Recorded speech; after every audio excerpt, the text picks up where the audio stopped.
بسم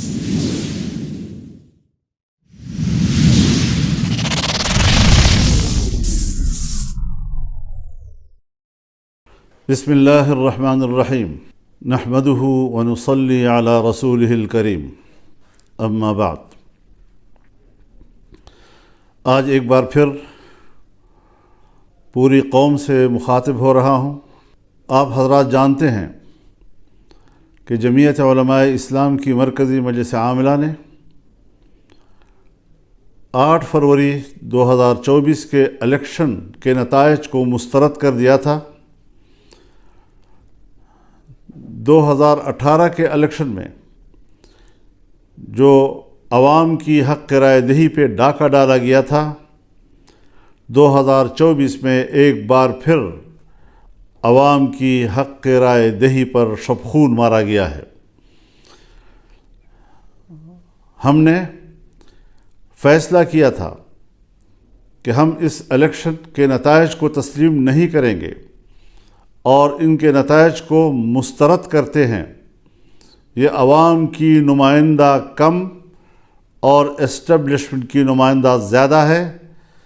ہمیں عوام کی طرف جانا ہوگا، عوام کو اعتماد میں لینا ہوگا تاکہ وہ اپنے ووٹ کے حق کے لیے متحد ہو سکیں، ان کی صفوں میں وحدت آ سکے اور وہ اس قابل ہو سکیں کہ وہ اپنے ووٹ کو تحفظ دے سکیں اور اپنے حق رائے دہی اس کو محفوظ کر سکے۔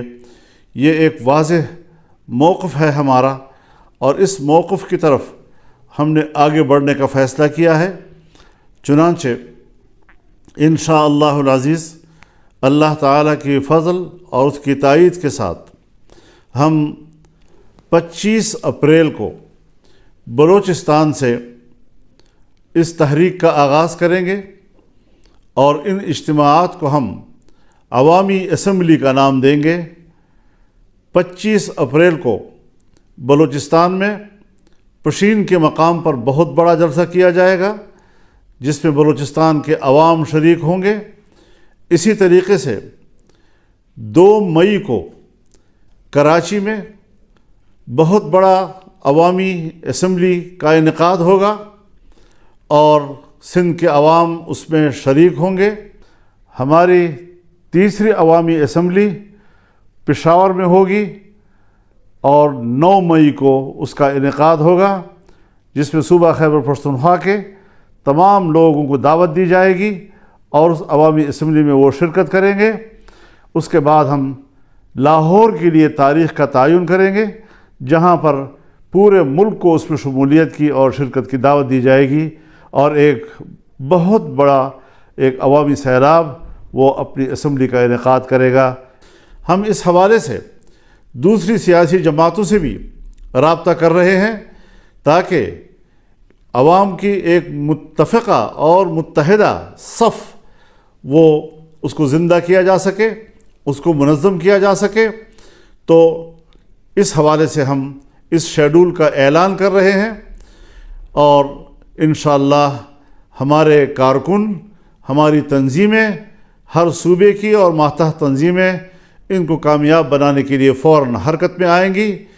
کیا مسئلہ ہے آخر کہ جہاں الیکشن کمیشن بے بس رہا ہے اور اس کو ایک نتیجہ بھی مرتب کرنے کی اجازت نہیں ہے اور اداروں کی طرف سے جو نتائج بھیجے جاتے ہیں، آج الیکشن کمیشن میں کوئی دم خم ہی نہیں رہ گیا ہے۔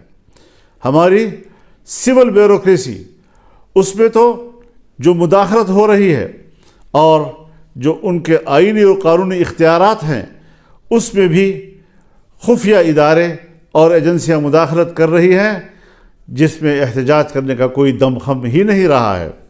پہلی مرتبہ آج ہائی کورٹ کے ججز نے یہ آواز بلند کی ہے کہ ہمارے معاملات میں بھی مداخلت کی جا رہی ہے، ہمیں دھونس اور دھمکیوں سے ڈرایا جا رہا ہے اور اس پریشر میں ہم لوگوں کو انصاف نہیں دے سکتے۔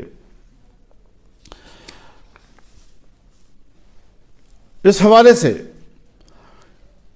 اگر ماضی کے دریچوں میں جھانکا ہے تو وہ پاکستان کے اس وقت کے وزیر دفاع جناب خواجہ آصف صاحب ہیں، جو برملا ان واقعات کا ذکر کر رہے ہیں کہ کس طرح مقتدرہ نے انتخابات کے معاملے میں مداخلت کی، اس کے نتائج کو تبدیل کیا، اور کس طریقے سے اس کو الیکشن کے نظام کو اور اس کے نتائج کو منظم کیا اپنے مرضی کے ساتھ، عوام کی مرضی کے خلاف۔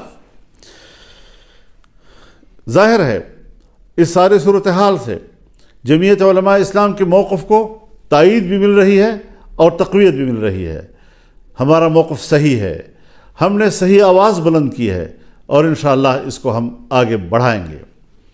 میں ایک دوسرا اعلان بھی اپنی مرکزی مجلس عاملہ کے اراکین کے مشاورت کے ساتھ، اکثر دوستوں نے ہمیں یہی مشورہ دیا ہے کہ جو ضمنی الیکشن کا شیڈول آیا ہے، اس ضمنی الیکشن کا بائیکاٹ کیا جائے گا۔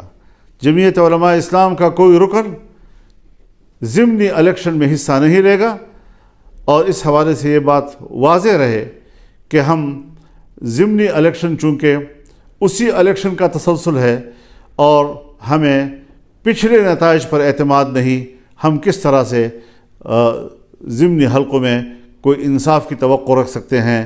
ہم پھر ایک بار مقتدرہ کا کھیل کا نشانہ بنیں گے، اور اس طریقے سے عوام کی حق رائے دہی کے ساتھ کھلواڑ کیا جائے گا۔ یہ بات کسی قدر ہمیں قابل قبول نہیں۔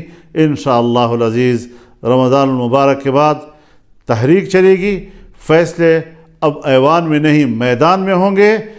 اب مقتدرہ کی اسمبلی نہیں چلے گی، عوامی اسمبلی چلے گی، اور اس حوالے سے بھرپور عوامی جدوجہد کا آغاز کیا جائے گا۔ ہم اللہ سے مدد کی درخواست کرتے ہیں، دعا کرتے ہیں کہ اللہ تعالی ہمیں اس مقصد میں کامیابیاں عطا کریں، اور پاکستان کو ایک پرامن اور ایک اسلامی فلاحی ریاست کی صورت میں ہمیں دکھائے۔ میں اس بات کی وضاحت کر دینا چاہتا ہوں کہ ہماری جدوجہد وہ پرامن ہوگی، آئین اور قانون کے دائرے میں ہوگی، اور کسی قسم کا تشدد کا عنصر ہماری تحریک میں نہیں ہوگا۔ عوام کو حق پہنچتا ہے کہ وہ ملک میں احتجاج کریں اور اپنی رائے سے دنیا کو آگاہ کریں۔ آج عالمی دنیا بھی ہمارے الیکشن پر سوالات اٹھا رہی ہے، ہمارے انتخابات پر وہ اعتماد کا اظہار نہیں کر رہے، کوئی ہچکچا رہے ہیں، کوئی کسی قدر اظہار رائے کر رہے ہیں کہ پاکستان کے اس الیکشن کے نتائج پر اعتماد نہیں کیا جا سکتا۔